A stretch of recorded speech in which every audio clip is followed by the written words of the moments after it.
बिल्लाहि मिनश्शैतानिर्रजीम बिस्मिल्लाहिर्रहमानिर्रहीम वज़्कुर फिल किताब इब्राहीम इन्नहु कान सिद्दीक़न नबिय्या सदक़ल्लाहुल अज़ीम व सदक़ रसूलुहुन नबियुल करीम। एक बार मोहब्बत से सारे लोग मिलकर दुरूद पाक पढ़ें। अल्लाहुम्मा सल्लि अला सय्यदना व मौलाना मुहम्मदिन मअदनिल जूद वल करम व आलिहि व बारिक व सल्लिम सलातन व सलामन अलैका या रसूलल्लाह। अकरम भाई और उनके भाई ने सोचा तक नहीं होगा कि झकड़ा में इतना बड़ा जलसा हो जाएगा।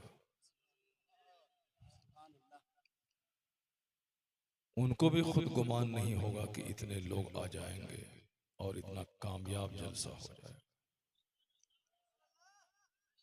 मगर चूंकि उनकी नीयत बड़ी अच्छी थी, कोई शोहरत कोई नामवरी नहीं, सिर्फ अल्लाह रसूल का जिक्र करना उनका मकसद था।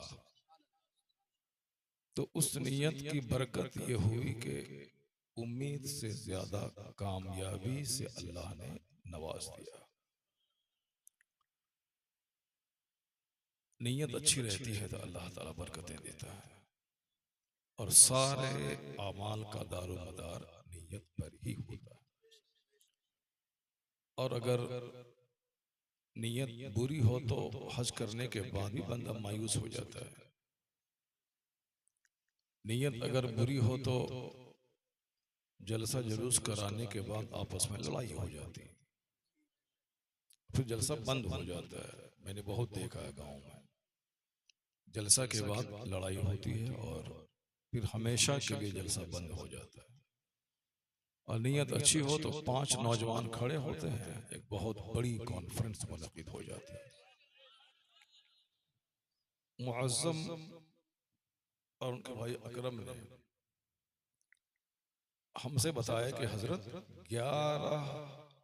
2011 में, यानी आज से 13 साल पहले आपकी तकरीर हुई थी फूल गली कलकत्ता में। हम लोग सुनने के लिए आपकी मजलिस में आए थे।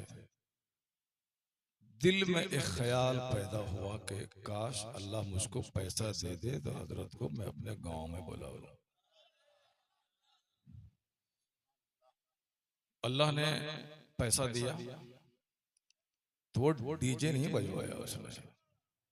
बॉस, ये अपने अपने मुकद्दर की बात है, ये अपने अपने मुकद्दर की बात है कि किसी को पैसा होता है तो डीजे बजवाता है। पहले जमाने में सुना करते थे कि गांव समाज के जो रईस और मालदार होते थे वो शादी ब्याह में हिजड़ों का नाच करवाया करते थे वो लोग। और अभी 10 साल पहले हमने देखा कि वो वीसीआर और जो वीडियो शुरू शुरू में चला था, वो बारात को रात भर मनोरंजन की खातिर वो वीसीआर चलवाते थे, फिल्में दिखलाते थे। लेकिन कितना मुकद्दर का धनी है ये बंदा कि इन्होंने सब खुराफात से महफूज तमन्ना दिल में किया कि काश अगर मेरे पास पैसा हो तो चंदा करके नहीं, अपने जाती पैसे से जलसा करवाऊं और हजरत की तकरीर अपने गांव में करवाऊं। देर से ही सही मगर तमन्ना पूरी हो गई। दुआ कबूल होती है बंदे की, या तो फौरी जो दुआ आपने मांगी फौरन वो दुआ कबूल हो जाएगी, या फिर उस दुआ के बदले में कोई बहुत बड़ी मुसीबत को अल्लाह टाल देता है, या फिर अल्लाह ताला उन दुआओं को जखीरा करके कयामत के दिन नेकियों की सूरत में उसको अता कर देता है।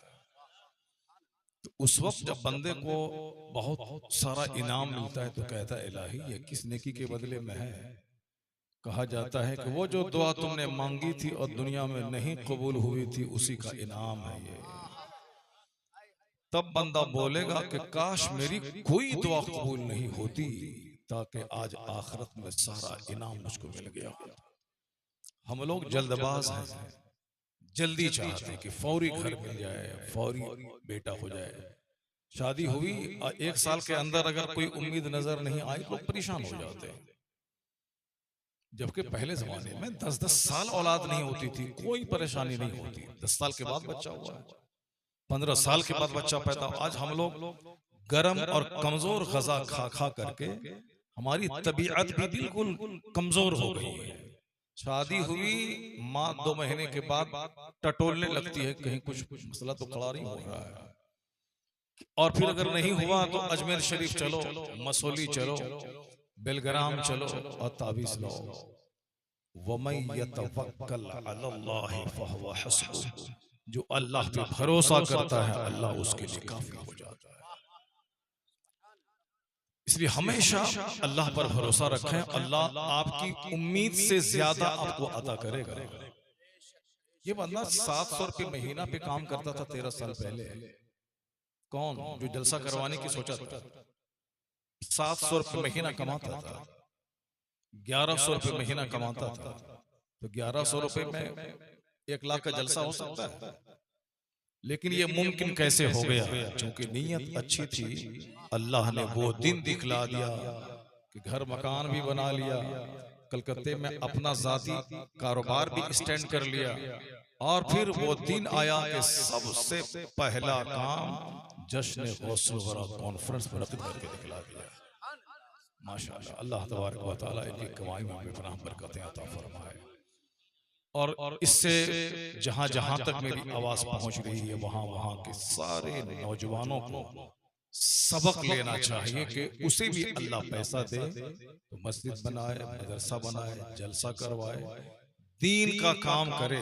पैसा उसका आएगा नहीं जाएगा, बल्कि अल्लाह उसका कई गुना ज्यादा उसको वापस कर देगा।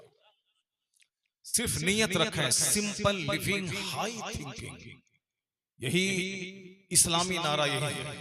सिंपल रहें, सोच बिल्कुल आला रहे आपकी। इस बार IAS में जितने मुसलमान बच्चे कामयाब हुए हैं, उसमें से बहुत सारे बच्चे बिल्कुल गरीब घर से आते हैं। और जो 1000 से ज्यादा बच्चे हुए हैं, उसमें बहुत सारे बच्चे बिहार के थे जिनके पास रहने का घर नहीं है। उन बच्चों ने IAS निकाला। सिंपल चप्पल, सिंपल कपड़ा, सिंपल घर, मगर सोच कितनी बड़ी है कि हिंदुस्तान का सबसे हाई क्लास का कंपटीशन पास करना है और मुझे एक डिस्ट्रिक्ट का मालिक बनना है, डीएम बनना है। Simple living, high thinking. और मैं कहता हूं कि डीएम सीएम से भी बड़ा होता है। डीएम सीएम से भी बड़ा होता है। अब बोलेंगे ये कैसे हो सकता है? सीएम नीतीश कुमार पूरे बिहार का राजा है और डीएम एक डिस्ट्रिक्ट का राजा होता है। तो इस सेंस में समझिए, नीतीश कुमार आ जाए, परसों इलेक्शन होगा, इलेक्शन में वो हार जाएगा, फिर कहां जाएगा? वो सीधे वो हरनों चला जाएगा। मोदी जी आज पूरे भारत के पीएम हैं, कल हार जाएंगे। आधी हार होगी, आधी हार बाकी है, आधी हार बाकी है। मैं पूरे 10 साल से विरोध कर रहा था, तो आज थोड़ी सी उम्मीद जगी है कि अब एक धक्का और होगा तो बस सीधे कुर्सी खाली हो जाएगी। तो वो आज हैं, कल अगर चले गए तो पीएम नहीं रहेंगे, वो गुजरात पवेलियन चले जाएंगे। लेकिन जब बच्चा एक डीएम बन जाता है तो एक डिस्ट्रिक्ट का मजिस्ट्रेट मालिक बन जाता है। और वो मालिक कब तक रहता है? जब तक वो रिटायर नहीं कर जाए। पूरे 62-60 साल की उम्र तक वो डिस्ट्रिक्ट का डीएम बना रहता है। कितने सीएम को डीएम देखता है? यानी हर 5 साल पे, 5 साल के अंदर ही सीएम बदलते हैं। तो ये सब सीएम बदलते रहते हैं, आओ जाओ कुर्सी बैठो, हारे चले गए, मगर वो डीएम है। समस्तीपुर का, मुजफ्फरपुर का। इसीलिए मुसलमान को चाहिए कि राजनीति कम करे, पॉलिटिक्स कम करे, एजुकेशन पे इतना जोर दे के इनका बच्चा एक डिस्ट्रिक्ट का डीएम बन जाए। सीएम कोई भी रहे या डिस्ट्रिक्ट का मालिक ये बन जाए। 50 बच्चे जो इस बार जीते हैं, उसमें से कुछ बच्चे डीएम बनेंगे, कुछ बच्चे हाई क्लास के कलर के बनेंगे, चाहे पीएम ऑफिस में हो या सीएम ऑफिस में हो या सेक्रेटरीट में हो। चूंकि 1900 बच्चे आईएएस निकालते हैं, उसमें जो बच्चे 100 के अंदर में रैंक जिसका रहता है वो डीएम बनते हैं, और फिर 100 के बाद जो बच्चे रहते हैं तो फिर वो क्लर्क बनते हैं, और वो भी छोटा मोटा क्लर्क नहीं बनता, हाई क्लास का क्लर्क, बड़ा क्लर्क बनता है। तो मुसलमानों के बच्चे खूब मेहनत करें और फिर वो डीएम बन जाएंगे। बहुत गरीब घर के बच्चे जिसके पास झोपड़ी थी, जब मैंने देखा वीडियोस को, झोपड़ी थी मगर बच्चा डीएम बन गया। एक मुसलमान की बेटी नौशीन 9वां रैंक लाई है, अब फौरन 6 महीने के बाद वो डीएम बनेगी। सबको मालूम हो जाएगा कि वो किस डिस्ट्रिक्ट में पूरे इंडिया में कहाँ हुआ है। गोरखपुर की लड़की है, इस तरफ मुसलमान की बेटी है। इस्लामी नुक्ते नजर से वो एक अलग चीज है, जो हम लोगों का कानून है कि पर्दा हो, गैर पर्दों से न मिले, हाथ न मिलाए, वो एक अलग चीज है। मैं उसकी वकालत नहीं कर रहा, जो कर रही है वो ठीक कर रही है, लेकिन एक मुसलमान होने की हैसियत से जो उन्होंने मुकाबला किया है, जबरदस्त लड़ाई लड़ी है और आला कामयाबी से हमकिनार हुई है, तो इसको देखकर हमारे बच्चों को सबक हासिल करना चाहिए कि कमजोर लड़की जब 9वां रैंक ला सकती है, तो जो नौजवान है वो गुल्ली डंडा और साहब गुटखा सिगरेट छोड़कर इतनी मेहनत करें कि मुसलमानों के बच्चा 1 से लेके 10 तक 2-4 जरूर हिंदुस्तान में हर साल आए, ताकि 10 साल के अंदर में कम से कम 25 डिस्ट्रिक्ट का मजिस्ट्रेट मुसलमान का बच्चा बन जाए। फिर आपका कोई प्रॉब्लम्स नहीं रहेगा। यह है सिंपल लिविंग हाई थिंकिंग, जो मैं कह रहा था, सिंपल लिविंग हाई थिंकिंग। रहना है सादा, खाना है सादा, रोजाना अपने घर में आप सिंपल खाइए। ठान लीजिए कि जिस दिन मेहमान मेरे घर में नहीं रहेगा तो मैं सिर्फ 1 सालन खाऊंगा, 1 साल। और ये सुन्नत भी है, सरकार दो जहां सलाम के दस्तरखान पे कभी 2 तरकारी जमा नहीं हुई। जो कौनैन के मालिक हैं, अगर वो चाहते तो सोने का पहाड़ उनके पीछे पीछे चलता। खुद हुजूर फरमाते हैं कि अल्लाह ने कहा था कभी अगर आप चाहो तो मैं मक्के के पहाड़, रेगिस्तान सबको सोना बना दूं जो तेरे पीछे चले। हुजूर ने कहा था नहीं मेरे खुदा, मुझे सोना नहीं चाहिए, 1 दिन का खाना दे ताकि मैं खाऊं, तेरा शुक्र अदा करूं, और 1 दिन फाका करूं ताकि मैं सब्र करूं। सब्र और शुक्र ये दोनों चीजें हैं जिंदगी में, जिसके पास ये दोनों क्वालिटीज रही वो कभी भी चेहरा उसका मैला नहीं होगा।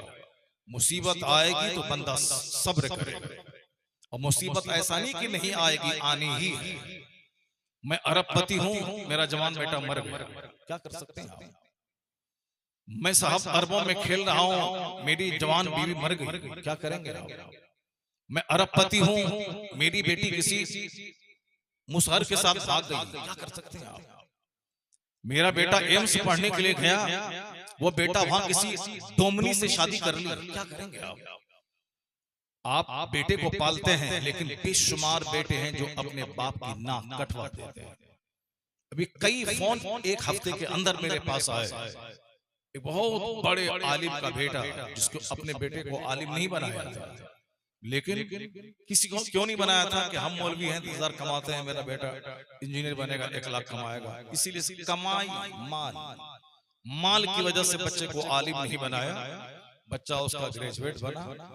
अब वो सब कुछ छोड़ करके एक लड़की के पीछे पागल है। वो बोलता है रो रो करके कि अब्बू अम्मी वो मर जाएगी अगर मैंने शादी उससे नहीं किया तो, वो मर जाएगी। ये नहीं बोलता कि मैं मर जाऊंगा, मैं मर जाऊंगा। अब लीजिए, इंजीनियर बनाने चला था, अब साहब वो एक लड़की का आशिक बन गया।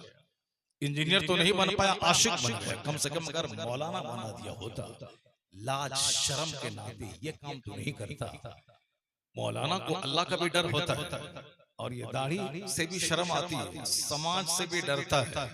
इसीलिए कहा गया कि मौलाना बनो अल्लाह के डर से, रसूल से शर्म करते हुए, बुजुर्गाने दीन से हया करते हुए, पब्लिक का लिहाज करते हुए वो गुनाहों से महफूज रहेगा। हाँ, किसी का सीना मर जाएगा, कोई घटिया हो जाएगा तो वो एक अलग बात है। 100 में अगर 2-4 घटिया हो गया मौलाना, तो उस घटिया की बात नहीं करनी है, मगर 90% मौलाना वो अपने फखार से नीचे नहीं गिरता है। वो इस तरह की घटिया हरकतें नहीं करता जो हरकतें स्कूल कॉलेज के बच्चे करते हैं। बाप जमीन बेच के पटना में पढ़ा रहा, वो इश्कबाजी कर रहा है, न डॉक्टर बना, न इंजीनियर बना, आशिक बन गया। बहुत सारी मिसालें ऐसी हैं, बाप दुखी है। तो मैं कहता हूं कि आप सिंपल रहें, high thinking, simple living, high thinking. दस्तरखान पे सिर्फ एक सालन जमा करें, हुजूर की सुन्नत है सरकार। हाँ, मेहमान आ जाए तो 50 आइटम खिला दें उसको, लेकिन अपना तन्हा घर में खाएं तो कभी फजूल खर्ची नहीं करें, वह पैसा बचा के रखें। गरीबों की शादी, मिस्किनों का इलाज, दुख दर्द में काम आने के लिए पैसा सेफ रखें। कल कोई संकट के दिन आ गए तो आपकी वजह से 10 गरीबों के घर के चूल्हे में आग सुलगेगी। पैसा बचा के रखें। मस्जिद, मदरसा, अब कभी जिहाद का मौका आ गया तो उसके लिए आप क्या करेंगे, इसलिए पैसा बचा कर रखें। ऐसा नहीं कि पैसा इधर से खाने में काट के रखा और उधर जा सामने वाला प्लॉट खरीद लिया। 1 करोड़ पे जमा किया, 5 करोड़ के प्लॉट खरीद लिया, 4 करोड़ बैंक से लोन ले लिया, तो वो तो और जहर खा के मर जाएगा। सिंपल लिविंग, हाई थिंकिंग, खाएं सिंपल, कपड़ा पहने सिंपल, सोच आला रखें। मुझे अपने बेटे को बहुत बड़ा आलिम बनाना है, बहुत बड़ा इंजीनियर बनाना है, बहुत बड़ा डॉक्टर बनाना है, बहुत बड़ा IPS ऑफिसर बनाना है, बहुत बड़ा बनाना है। ऐसा नहीं कि हम लोग क्या कर पाएंगे, नहीं कर पाएंगे, नहीं।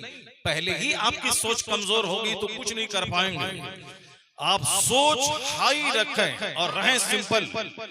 हदीस में आया है कि जो इख्तियार के बावजूद सिंपल कपड़ा पहनता है, अल्लाह उसे जन्नत में रेशमी कपड़ा पहनाएगा।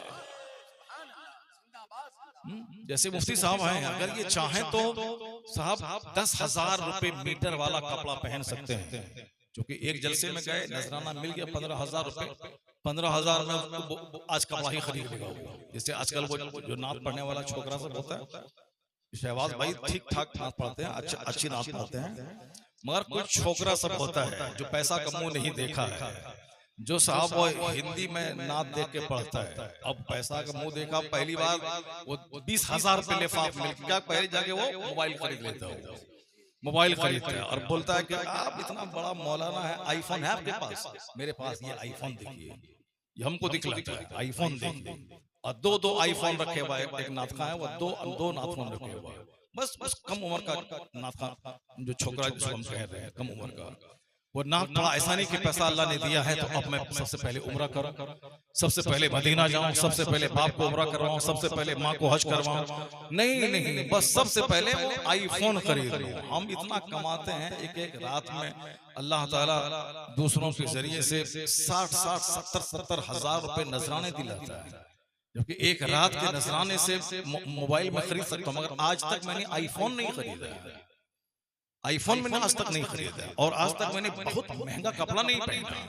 और मैं यही लोगों से कहता हूं कि जो बच्चे अभी पढ़ रहे हैं मदरसे में, उसका कपड़ा देखिए, उसकी टोपी देखिए, उसकी चप्पल देखिए। जो बच्चे हमारे स्कूल कॉलेज में पढ़ रहे हैं, बाप बेचारा दिन भर खेत में मजदूर की तरह काम करता है, और वहां साहब वो पढ़ने के जमाने में सिर्फ पैंट शर्ट ये सब चेंज करता रहता है, नया पैंट दूसरों का मुकाबला करता है।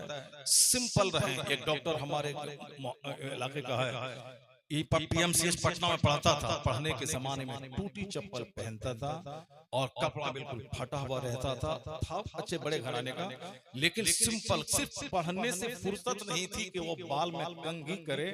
आज हमारे डिस्ट्रिक्ट का सबसे बड़ा सर्जन बना हुआ, सबसे बड़ा सर्जन है। इतनी भीड़ है, खाने की फुर्सत नहीं है।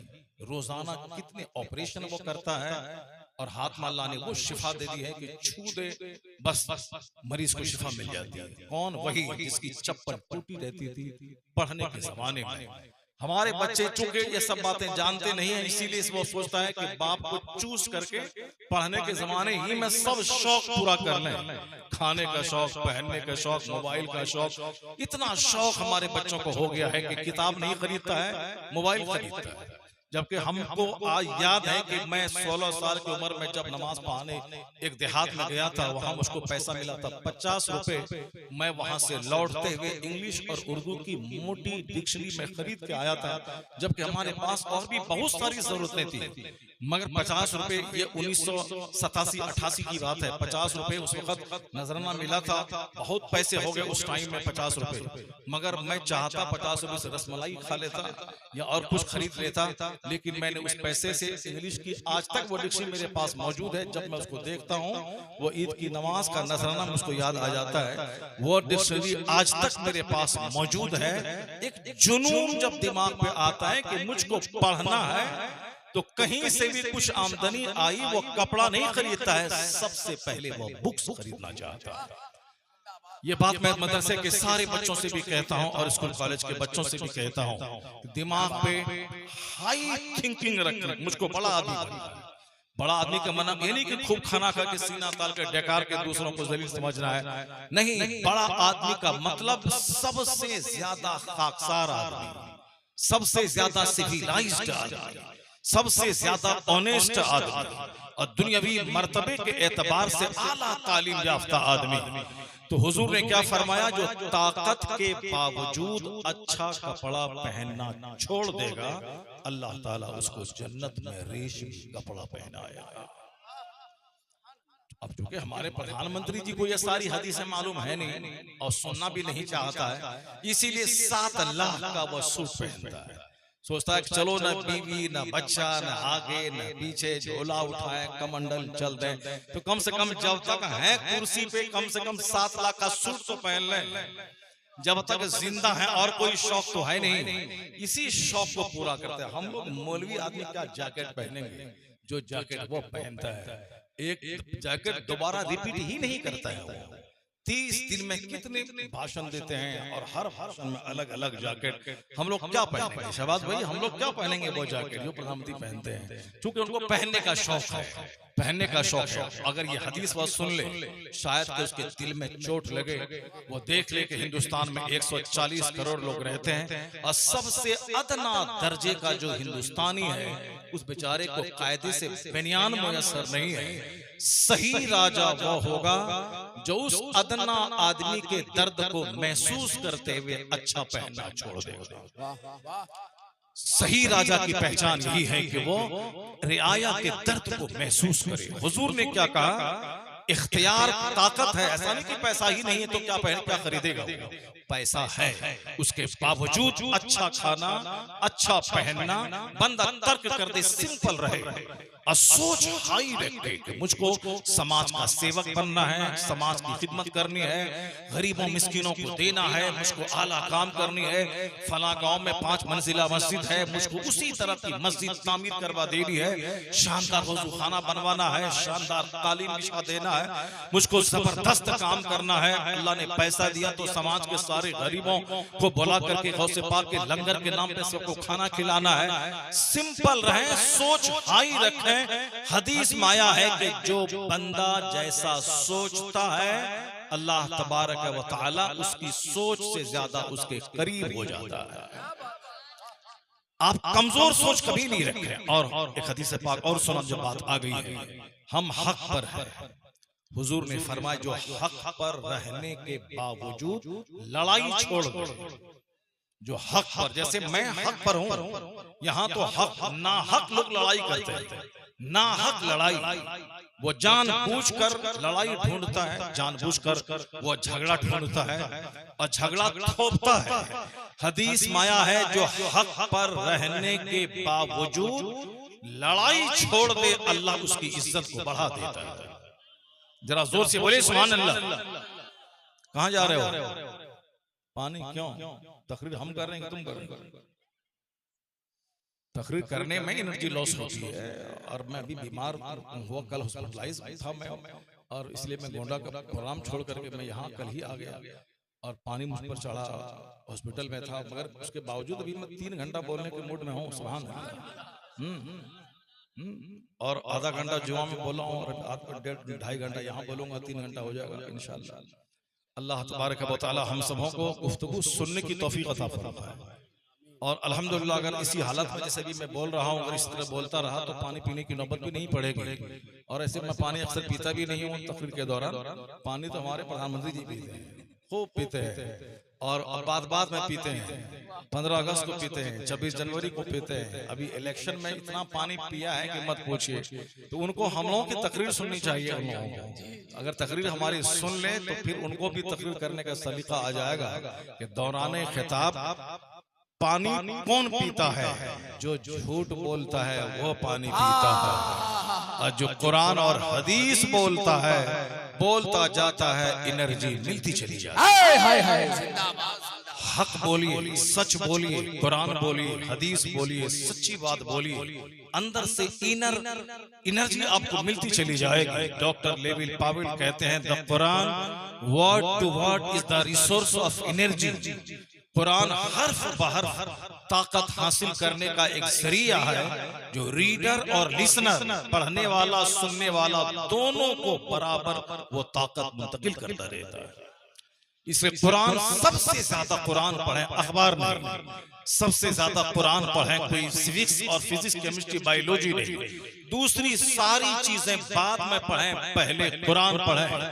कुरान से एनर्जी हासिल करें। सुबह सवेरे खेत जाने से पहले कुरान पढ़ें ताकि दिन भर आप तरोताजा रहें। फैक्ट्री खोलने से पहले कुरान पढ़ें ताकि दिन भर आप ताकतवर रहें। फिजिक्स, केमिस्ट्री, बायोलॉजी पढ़ने से पहले बच्चे को कुरान पढ़वाएं ताकि जो सबक 5 घंटे में याद हो, वो कुरान की तिलावत की बरकत से 1 घंटे में याद हो जाए। इसे मैं अपने बच्चों को भी मैंने ताकीद किया है कि सबसे पहले सुबह उठ के कुरान पढ़ो, चाहे 2 लाइन ही सही। उसके बाद इंग्लिश लेके बैठना, मैथ लेके बैठना, फिजिक्स लेके बैठना, केमिस्ट्री लेके बैठना, बायोलॉजी लेके बैठना, मगर सबसे पहले कुरान पढ़ो ताकि कुरान की बरकतें तेरे साथ दिन भर शामिल रहे। और जो रोजाना कुरान पढ़ता है वो 90 साल की उम्र में भी बगैर चश्मे के देखकर कुरान पाक पढ़ने के काबिल रहता है। कुरान पाक ताकत का एक खजाना है, भंडार है।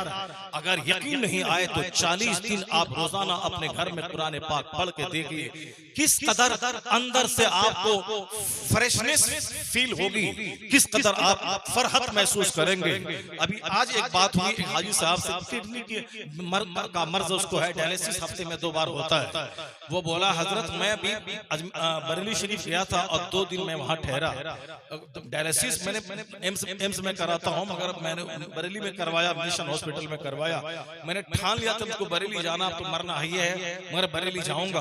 उनसे आज बात हुई कि बरेली में सिर्फ 2 दिन ठहरा हूं और फजर की नमाज पढ़ के बहुत देर तक आला हजरत के मजार पे मैं बैठा रहता था और कुछ न कुछ पढ़ता रहता था। कहा, हजरत बहुत दिनों के बाद खुशी फील कर रहा हूं, बहुत दिनों के बाद ऐसा लगता है कि अंदर से थोड़ी सी ताकत मिली है, एनर्जी मिली है। बिल्कुल मायूस था, जिंदगी से मायूस था, डायलिसिस हो रहा है, मौत सामने नाच रही है, लेकिन कुरान पाक की तिलावत से, बुजुर्गान दीन के आस्थाने की हाजिरी से, बिलखुसूस सरकार आला हजरत जो सुन्नियों के, मुसलमानों के मोहसिन शेखुल इस्लाम वल मुस्लिमीन है, मुजद्दिद आज़म है, उनके आस्थाने के करीब बैठने से मुताबिक शरिया का मुरीद था। कहा, मैं अपने मुर्शिद के मजार पे पहली बार मैं गया था, जनाजे में आया था, दूर ही में भीड़ भाड़ में रहा, फिर निकल गया।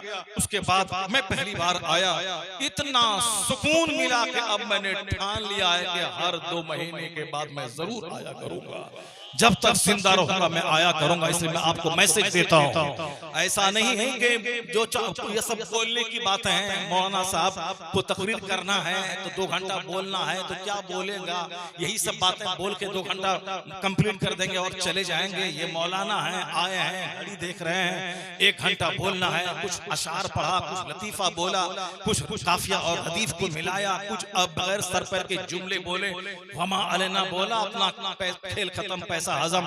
ये इनका काम ही है ऐसा करना। नहीं नहीं, ये कोई अफसाना नहीं है, नॉवेल नहीं है, ये तकरीर करने की कला नहीं है कि मैं इस तरह की बातें बोलकर टाइम पास कर रहा हूं। ये सच है, हक है कि मजहब इस्लाम सबसे बड़ा मजहब है और कुरान करीम सबसे बड़ी किताब है। अल्लाह ने आपको झांगड़ नहीं बनाया, संथाल नहीं बनाया, ब्राह्मण घर में पैदा नहीं किया, अल्लाह ने राजपूत नहीं बनाया, अल्लाह ने अमेरिका का यहूदी नहीं बनाया, अल्लाह ने इस्राइल का यहूदी नहीं बनाया, ब्रिटेन का नसरानी नहीं बनाया, हिंदुस्तान का बाभन नहीं बनाया। अल्लाह ने एहसान करते हुए तुम्हें मोमिन बनाया है। इसका शुक्र नहीं अदा कर पाओगे तो चाहे आग पे सजदा करो, चाहे रोजाना 1 करोड़ रुपए खैरात करो, नहीं शुक्र अदा कर पाओगे। क्योंकि इस्लाम से बड़ी दौलत कोई दौलत नहीं। और जिस दिन यह सोच पैदा हो गई कि इस्लाम सबसे बड़ी दौलत है, उस दिन न किसी की गाड़ी देखोगे, न किसी का मकान देखोगे, न किसी प्रधानमंत्री की कुर्सी को देखोगे, सजदा करोगे, कहोगे इलाही प्रधानमंत्री काफिर है जो मरने के बाद सदा खरबों साल आग में जलेगा, और मेरे पास किराए का घर है मगर ईमान की दौलत में मैं मरूंगा तो सदा की जन्नत में जाऊंगा, और मैंने ईमान के लिए कोई मेहनत नहीं की, तूने अपनी तरफ से मुझको मोमिन घर में पैदा करके मोमिन बनाया। और जब इस पॉइंट पे नजर जाएगी तो तुम कभी सजदा नहीं छोड़ेगा, सारी जिंदगी यही कहेगा इस नेमत पे कुर्बान में आग पे भी सजदा करो, तेरी इस नेमत का शुक्र मुझसे अदा न हो पाएगा। याद करते जाओगे, इबादत का जज्बा पैदा होता जाएगा। नारे तकबीर, नारे रिसालत, मज़हबे इस्लाम, अज़मत कुरान, हज़रत अल्लामा मुफ्ती शहरयार साहब क़िबला।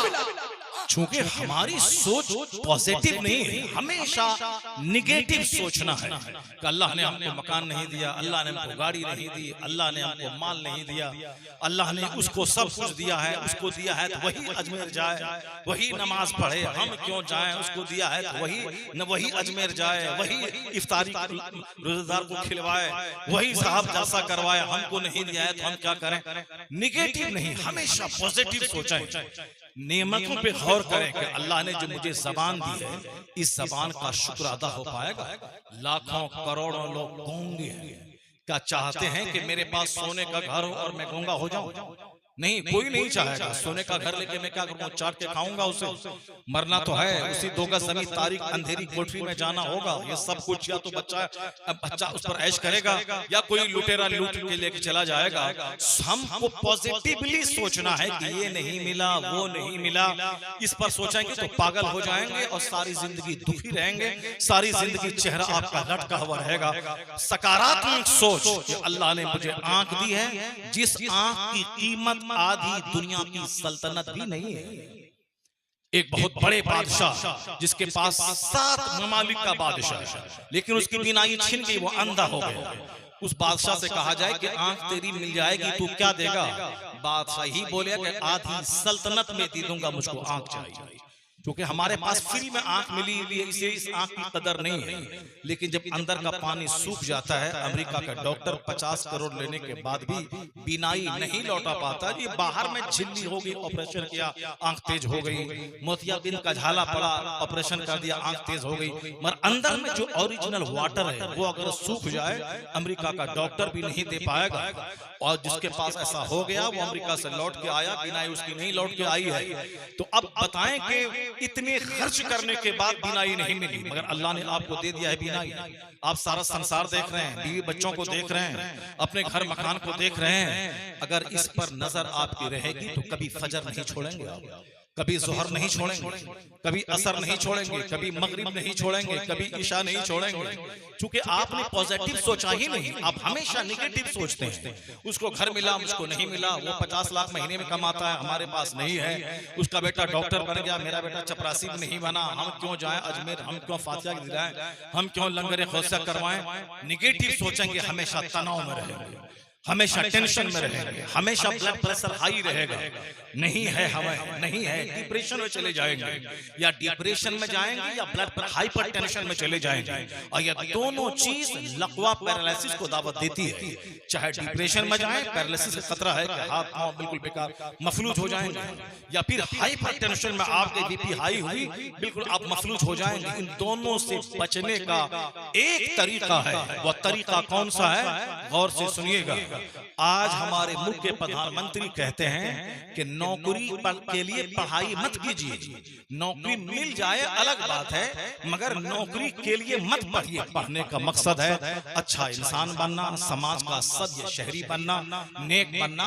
आप जायज तरीके से जूता चप्पल सीखिए, लेकिन चोरी करके नहीं, डकैती करके नहीं, शराब बेच के नहीं, सूद खा के नहीं, बैंक लूट के नहीं, हलाल जायज लीगल तरीके से आप कमाइए और समाज का अच्छा इंसान बन के रहिए। आपसे दूसरों को तकलीफ नहीं पहुंचे, आपसे दूसरों को सुख मिले, हाथ उठे तो सुख पहुंचाएं, जबान खुले तो दूसरों को आप आराम पहुंचाएं, पांव से चले तो कष्ट देने नहीं, रिश्ता तोड़वाने नहीं, दूसरों को लाभ पहुंचाने के लिए।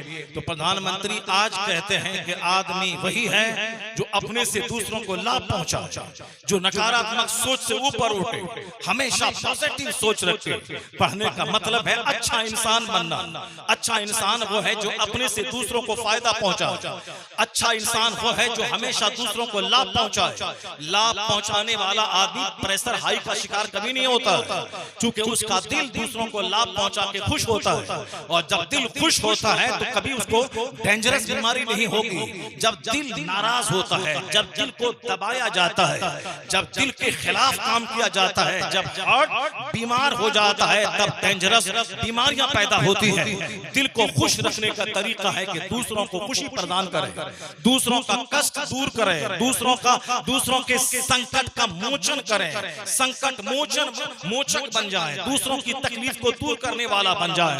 प्रधानमंत्री जो बात आज कह रहे हैं, खतरनाक बीमारी से आप बचेंगे ताकि आप फ्री रहें, दूसरों की सेवा करें, सेवा की भावना से जिए, दूसरों की खिदमत करें। यही काम अमेरिका यूरोप के दानिश्वर यही काम बताते हैं कि दूसरों की सेवा करें, दूसरों को लाभ पहुंचाएं, दूसरों को कष्ट नहीं पहुंचाएं, समाज में शांतिपूर्ण वातावरण रखें, नफरत और तोड़ का माहौल नहीं पैदा करें, वरना खतरनाक बीमारी में मुब्तला हो जाएंगे।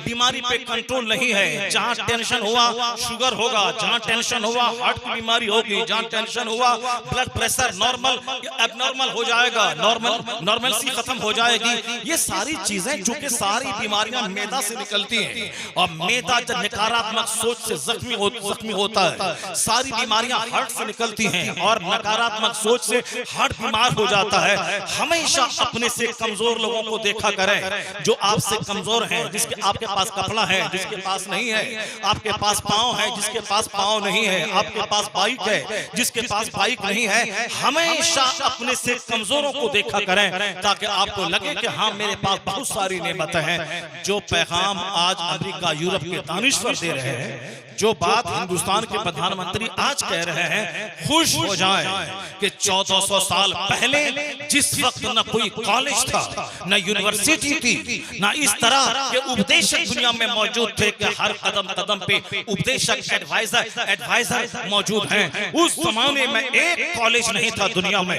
मगर दुनिया का सबसे बड़ा रहनुमा, सबसे बड़ा मोहसिन, मुअल्लिमे कायनात जनाबे मोहम्मद रसूलुल्लाह सल्लल्लाहु अलैहि वसल्लम ने क्या कहा था? जहां नमाज, रोजे, हज, ज़कात, निकाह, औलाद, तलाक, माँ की गोद से लेकर कब्र की गोद तक तमाम जीवन व्यवस्था जिसने हमको दी, मार्गदर्शन हमें किया, हमें जीवन की शैली अता की, स्टाइल ऑफ लिविंग हमको दिया, निज़ामे हयात हमको अता किया। उन तमाम करोड़ों बातों में से इस बात को बार बार पढ़िए।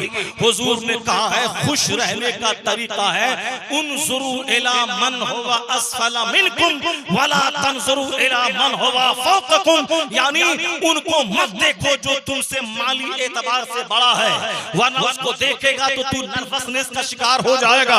उसको देख जो माली एतबार से तुझसे कम है, उसको देखेगा तो अल्लाह की नेमत के शुक्र का जज्बा पैदा हो जाएगा। जो पैगाम दुनिया के 50 दानिश्वरों ने आज दिया है, ये पैगाम 1500 साल पहले मोहम्मद अरबी ने अता फरमाया है। इसलिए कौम मुस्लिम किसी गांधी के दरवाजे पे मार्गदर्शन की भीख मांगने ना जाए, बल्कि सबसे बड़ा मार्गदर्शन करने वाला, सबसे बड़ा उपदेश देने वाला, सबसे बड़ा रहनुमा मुस्तफा के साथ है, जिसके बारे में आला हजरत ने कहा, कोई थिंकर बड़ा नहीं, कोई प्रोफेसर बड़ा नहीं, कोई डॉक्टर बड़ा नहीं, सबसे आला व औला हमारा नबी, सबसे बाला व वाला हमारा नबी। नारे तकबीर, नारे रिसालत, हजरत अल्लामा मुफ्ती शहरयार साहब क़िबला, जश्न गौसुल वरा। I cannot find any other man in history like Muhammad. जो जितना ज्यादा पैगंबर आज़म का मुताला करता है, आखिर में वो यही कहता है कि इन जैसा इंसान मैंने दुनिया में नहीं देखा, इन जैसा इंसान कोई नजर नहीं आया। हाँ, जो लोग बकवास करते हैं ये वह लोग हैं जो कम पढ़े लिखे लोग हैं, ये वह लोग हैं जिनके पास इल्म की गहराई नहीं, ये वह लोग हैं जो मुस्तफा का मुताला नहीं करते, ये वह लोग हैं जो सच्चाई समझना नहीं चाहते, सिर्फ दूसरों का मुंह देख करके स्टेटमेंट देते हैं, दूसरों का मुंह देखकर बयान करते हैं। मैं ये कह रहा था कि आका अलैहिस्सलाम ने जो हमें जीने की कला, जो हमें अंदाज़े जिंदगी दिया है, लाजवाब है। लाजवाब इस माना कर है कि आप खुश रहें, खुश इस माना कर रहे हैं कि अब हमेशा अपने से माली हैसियत से जो कम हो उस पर आप नजर दौड़ाएं, अपने से ऊंचे को देखेंगे हमेशा डिप्रेशन के शिकार हो जाएंगे, अपने से कमजोरों को देखेंगे तो लगेगा कि या अल्लाह तेरा करोड़ों एहसान है कि इनके पास आंख नहीं मेरे पास आंख है, इनके पास जबान नहीं मेरे पास जबान है, इनके बेटे के पास ब्रेन नहीं है मगर मेरा बेटा अक्लमंद है, इनका बेटा बिल्कुल ब्लैक कम्प्लेक्शन का है मगर मेरा बेटा व्हाइट कम्प्लेक्शन का है, इनका बेटा कम पढ़ा लिखा है मेरा बेटा हाईली एजुकेटेड है, इनके पास रहने का घर नहीं है इलाही मेरे पास कम से कम सर छुपाने के लिए एक छत तो है, इनके पास एक सवारी तक नहीं है मगर मेरे पास एक साइकिल तो है। इस तरह से कमजोरों को देखेंगे तो मस्त रहेंगे, खुश रहेंगे, सीना बिल्कुल फुलफिल रहेगा, आप अच्छा फील महसूस कर, अच्छा महसूस करेंगे, गुड फील करेंगे आप, और जब गुड फील करेंगे तो चेहरे पे खुशी रहेगी, चेहरा तरोताजा रहेगा, और सजदे से इबादत से करीब रहेंगे तो हमेशा चेहरा आपका नूरानी रहेगा। हदीस में आया है जो फजर की नमाज पाबंदी से पढ़ेगा, नमाज की बरकत से दिन भर उनका चेहरा नूरानी रहेगा। जो जोहर की नमाज पढ़ेगा अल्लाह उसकी रोजी में बरकत देगा, अगर बरकत रोजी से खत्म हो जाए तो 50 करोड़ कमा ले मगर कभी प्यास नहीं बुझेगी। जैसे कोई किसी को प्यास का मर्ज लग जाता है, वो 5 बाल्टी पानी पी ले, बर्फ डाला हुआ पानी, तो भी और बोलता और पिलाओ, इस तरह पेट उसका फट जाता है, प्यास ही नहीं बुझती है। लेकिन बरकत उसे कहते हैं कि एक गिलास पानी, इस बंदे को प्यास लगी, एक गिलास पानी पिया, आसूदा हो गया, अब दूसरे गिलास की चाहत नहीं है। 5 बाल्टी पीने के बाद प्यास नहीं बुझी, यहाँ बरकत नहीं, ये अजाब है, ये पनिशमेंट है। और एक गिलास पानी में प्यास बुझ गई, ये बरकत है, ये ब्लेसिंग है कि जो काम 5 बाल्टी से नहीं निकल पाया वो काम 1 गिलास पानी से निकल गया, इसी को बरकत कहते हैं। 1 करोड़ कमाने वाला हैरान परेशान मारे मारे फिर रहा है, दूसरों से कर्ज ले रहा है, बड़ी नई नई प्रॉपर्टी खरीद रहा है, नई नई फैक्ट्री डालने के लिए बैंक से 50 करोड़ का लोन लिया है, दूसरों से 2 करोड़ 1 करोड़ 4 करोड़ लोन लेके फैक्ट्री स्टैंड किया है, जहां फैक्ट्री फेल हो गई ये जहर खा के मर जाता है या हिंदुस्तान छोड़ के भाग जाता है। जिस तरह से के बीच में किंगफिशर जहाज वाला जब वो पूरे हिंदुस्तान में सबसे हाई फाई प्लेन उसके पास था, उस हाई फाई प्लेन का पायलट, उसके वर्कर, उसके एयर होस्टेस, उसके जितने भी इंजीनियर्स थे सारे के सारे, सबका ड्रेस कीमती, सबकी कारें कीमती, वो प्लेन कीमती, मगर आज वो कंपनी दिवालिया हो गई, उसका मालिक हिंदुस्तान छोड़ के वो विदेश भाग गया। इसका मतलब है कि दिवालियापन का खतरा बना रहता है। ये वही है जो बेस मजबूत किए बगैर सिर्फ पैसे पे नजर रखते हैं और हाथ फैलाते रहते हैं, नतीजे में एक दिन वो आता है तो जहर खा के मर जाए या देश छोड़ के भाग जाए। इस्लाम कहता है ऐसा कदम कभी मत उठाना, इस्लाम हमें कहता है सब्र से काम लेना, धैर्य से काम लेना, पैसेंस से काम लेना। आसूदगी ढेर कमाने में नहीं है बल्कि आसूदगी सब्र में है, आसूदगी कनात में है, आसूदगी कंटेंटमेंट में है। जब अमेरिका के अरबपति जहर खाने लगे तब कहने लगे, क्या कहने लगे? कहने लगे contentment is the best happiness. जब हिंदुस्तान के बड़े बड़े अरबपति दिवालिया होने लगे, अब यहाँ के रहनुमा क्या कहते हैं? Contentment is the best happiness, यानी सब्र और कनात जो आपके पास है उसमें खुश रहिए, राजी रहिए, ज्यादा हाथ पांव मत फैलाइए। तो जो पैगाम आज ये दे रहे हैं, खुश रहने के लिए ढेर माल नहीं चाहिए, खुश रहने के लिए कनात और सब्र बहुत बड़ी दौलत है। यही पैगाम मुस्तफा ने 1400 साल पहले अता किया और हुजूर ने कहा कि सब्र आधा ईमान है, और सरकार ने कहा कनात से बड़ा, कनात करने वाले से बड़ा कोई मालदार दरकार नहीं है। इसलिए एक कौम में मुस्लिम, तुम्हें हिदायत पाने के लिए किसी के पास जाने की जरूरत नहीं है। सिर्फ डीपली गहराई से अपने पैगंबर की जिंदगी का मुताला कर। जो बातें दुनिया के दानिश्वर आज कहते हैं, अगर उसमें कुछ दम है, सच्चाई है, तो समझ ले ये सच्चाई भी मुस्तफा से ली गई है। इसलिए कि दुनिया में जहां भी अच्छाइयां हैं, वो अच्छाइयां मुस्तफा के कब्र नाज की बरकत का नतीजा है। जिंदाबाद जिंदाबाद।